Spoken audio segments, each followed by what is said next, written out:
The Roosevelts were members of a social class where staff were employed to do mundane chores of daily life, like cleaning and cooking. Franklin Roosevelt's mother, Sarah, managed the daily operations at the house in Hyde Park. Among the staff working inside the home was a footman who opened doors, shutters, and windows, took coal and wood to the kitchen and laundry, cleaned and filled kerosene lamps, cleaned the porches, windows, and screens, as well as polished doorknobs and assisted in the pantry. The parlor maid cleaned the first floor rooms, the chambermaid cleaned the rooms on the second floor. The laundress did the wash in the building behind the main house. The butler answered the door, the phone, and helped serve during meals. But perhaps the cook was the most important member of the Roosevelt staff.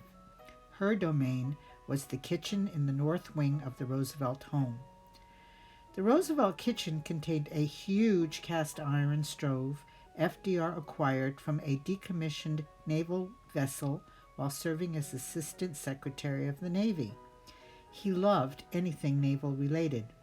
Can you imagine cooking meals on that? The kitchen had several ice boxes. Before refrigerators existed, keeping food cold required an ice box. The Roosevelts had ice cut on the pond in the woods or on the Hudson River behind the house. It was stored in two ice houses on the property, one small and one big. The ice was insulated with sawdust. It was placed in the kitchen ice boxes through square holes cut into the wall of the main house. The one located on the north porch served the icebox for the meat storage. The other hole was on the west side of the house, where small ice boxes were located inside the kitchen for storage of fruits, veggies, and dairy products.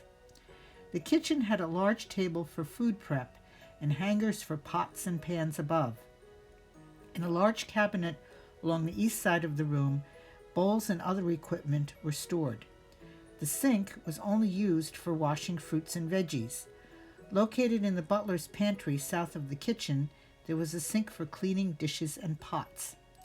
Sarah had at least 8 to 10 guests for dinner. After FDR's political career took off, there were many more guests for meals. After he was elected President of the United States, meals were prepared here for political leaders, members of the cabinet, foreign dignitaries, including the British and Norwegian royals and Madame Chiang Kai-shek of China. Back then, guests did not go into the kitchen and stand around chatting during meal preparation. They just enjoyed the fruits of the cook's labor in the dining room. Today, visitors often inquire about the possibility of viewing the president's kitchen. One of the more famous guests who requested to see it was Russian Premier Mikhail Gorbachev.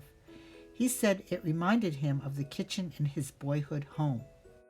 A typical menu could include grapefruit, clear soup, halibut with hollandaise sauce, chicken timbales with asparagus, filet of beef with string beans, squab in aspic, artichoke salad, and ice cream. The cook consulted with Sarah every day about the menu. Sarah had a small 8x6 notebook that served as a daily diary she started in 1879, the year before she married James Roosevelt. Known as her household book, it listed recipes, home remedies, and household hints. Here are a couple of examples from the book. Cough mixture, 2/3 Jamaica rum, 1/3 glycerin, 1 teaspoon whenever the cough is troublesome. Applesauce cake, half a cup of butter, 1 cup sugar, half molasses, 2 cups applesauce, 1 teaspoon ground cloves, 1 teaspoon ground cinnamon, a half a teaspoon ginger, half a teaspoon soda stirred into a little water, 3 cups flour, a pinch of salt. Today's oven heated at 350. And in addition to recipes for meals and ailments, there were recipes for hardwood floor polish and roof paint. Everything Sarah needed for running a household and a kitchen smoothly.